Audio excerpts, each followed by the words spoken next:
সম্মানিত ভিউয়ার্স, আমাদের আজকের যে মেডিসিনটি রিভিউ হবে তা হলো ফেমিকন পিল। আর এই ফেমিকন পিলটি উৎপাদন করে থাকে এসিএমসি এন্টারপ্রাইজ। আর এই ফেমিকন পিলের সাথে বিবাহিত মহিলারা মোটামুটি পরিচিত। তারপরেও আধুনিকতার এই যুগে ভুলভাল নিয়মে ফেমিকন ট্যাবলেট খাওয়াতে অনেকেরই অনাকাঙ্ক্ষিত গর্ভধারণ হয়ে থাকে। তাই ফেমিকন সম্পর্কে বিস্তারিত জানার জন্য ভিডিওটি শেষ পর্যন্ত দেখুন। আজকের ভিডিওটিতে ফেমিকন খাওয়ার নিয়ম, ফেমিকনের পার্শ্ব প্রতিক্রিয়া এবং কারা খেতে পারবে এবং কারা খেতে পারবে না এ সম্পর্কে বিস্তারিত আলোচনা তুলে ধরা হয়েছে।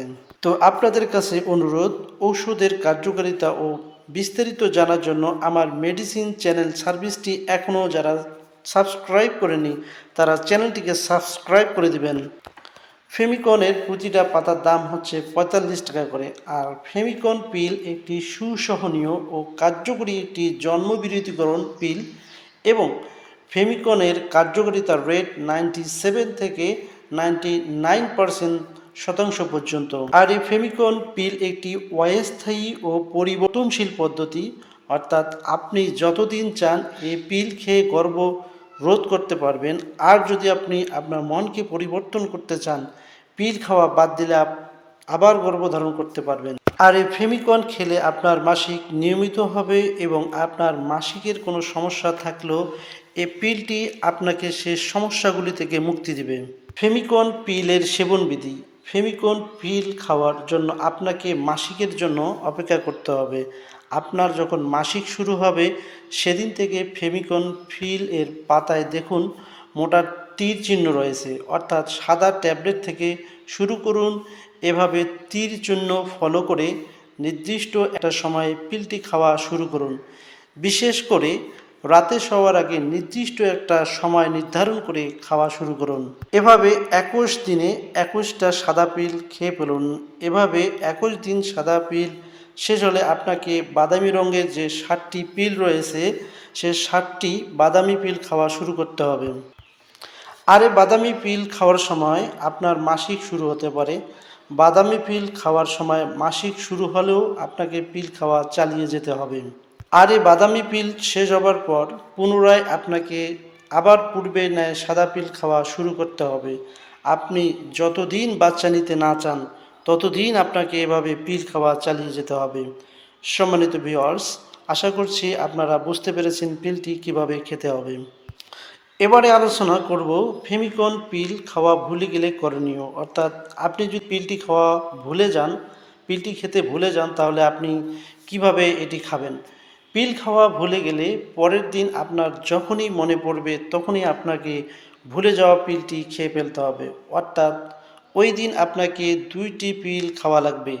একটা হলো ভুলে যাওয়া পিল, আর একটা হলো প্রতিদিনকার রুটিনের পিল। সো এবারে একটি গুরুত্বপূর্ণ বিষয় আলোচনা করব, সেটা হচ্ছে ফেমিকন পিল কারা খেতে পারবে এবং কারা খেতে পারবে না। যদি আপনি গর্ভবতী হন তাহলে আপনার জন্য ফেমিকন পিল খাওয়া যাবে না। এছাড়াও আপনার বয়স যদি ৪৫ বছরের উপরে হয় তাহলে আপনাকে অবশ্যই একজন অভিজ্ঞ ডাক্তারের পরামর্শ নিয়ে পিলটি খাওয়া উচিত। বিশেষ করে আপনি যদি হৃদরোগে আক্রান্ত হন তাহলে অভিজ্ঞ ডাক্তারের পরামর্শ ছাড়া কখনোই পিল খেতে পারবেন না। এছাড়াও আপনার যদি জন্ডিস হয় তাহলে পিল খাওয়া থেকে নিজেকে বিরত রাখুন। আপনার যদি অত্যাধিক রক্তস্রাব হয় তাহলে আপনি ফেমিকন পিল খাওয়া থেকে বিরত থাকুন। এছাড়াও যদি আপনার উচ্চ রক্তচাপ থাকে অথবা তীব্র মাথা ব্যথা থাকে তাহলে পিল খাওয়ার ব্যাপারে সাবধানতা অবলম্বন করা উচিত। সো ফেমিকন পিলের পার্শ্ব প্রতিক্রিয়া এক এক ধরনের মহিলার ক্ষেত্রে এক এক ধরনের পিল ম্যাচ করতে পারে। প্রথম অবস্থায় পিল খেলে কিছু কিছু ক্ষেত্রে মহিলাদের কিছু পার্শ্ব প্রতিক্রিয়া দেখা দিতে পারে, যেমন হালকা মাথা ব্যথা, হালকা বমি বমি ভাব, পিল খাবার সময় মাঝে মাঝে ফোঁটায় ফোঁটায় রক্ত মাসিক আকারে বের হওয়া। তবে নিয়মিত পিল খাওয়া শুরু করলে এই সমস্যাগুলো আস্তে আস্তে কমতে শুরু করে। পিল খাওয়ার পর যদি আপনার তীব্র কোনো সমস্যা যেমন তীব্র মাথা ব্যথা, পা ফুলে যাওয়া, দৃষ্টিশক্তি লোপ পাওয়া ইত্যাদি বড় কোনো সমস্যা হয় তাহলে অবশ্যই একজন অভিজ্ঞ ডাক্তারের পরামর্শ নিতে হবে, অথবা নিকটস্থ কোনো পরিবার পরিকল্পনা কর্মীর সাথে পরামর্শ করতে হবে। এবং ফেমিকন পিল কেনার আগে অবশ্যই উৎপাদনের ডেট এবং মেয়াদ উত্তীর্ণের ডেট দেখে আপনারা ক্রয় করে নেবেন। এবং সকল ঔষধ শিশুদের নাগালের বাইরে রাখুন। এবং আমরা কখনোই আপনাকে কোনো ভিডিও দেখে ঔষধ করে খাওয়ার সাজেস্ট করি না। এক্ষেত্রে অবশ্যই একজন অভিজ্ঞ ডাক্তারের পরামর্শ নিন। এবং ফেমিকন সম্পর্কে কোনো জানার থাকলে কমেন্ট করে জানিয়ে দিন এবং চ্যানেলটিকে সাবস্ক্রাইব করে দিতে ভুলবেন না। এবং আপনি এবং আপনার পরিবারের সকলে সুস্থ থাকুক এই কল্যাণ কামনা করে আজকের মতো এখানেই বিদায় নিচ্ছি। আল্লাহ হাফেজ।